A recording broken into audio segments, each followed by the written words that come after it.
So, this is day 58. Grabe, magsi-60 na, like, 2 months doing this, bro.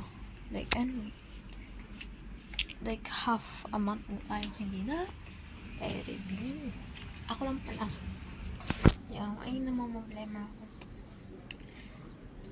Yes, pinaproblema din yung research. Wala akong ideas kung nakakahiya naman, diba? Kung ano na lang naiisip kong invent or so what. Basta wala talaga eh. Kung ano na lang pumasok sa isipan. Nakapistone na yan.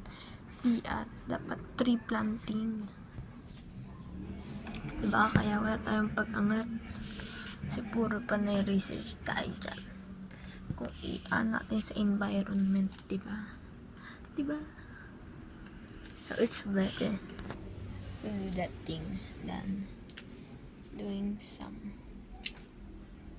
like yung hindi naman siya pang matagal kasi di ba masisira din naman agad. I mean tatapon. O parang for a fulfillment lang ng magiging natin.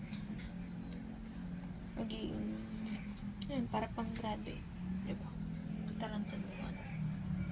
Sige na. Yeah. Zooming out, friends. Oosh, day 50.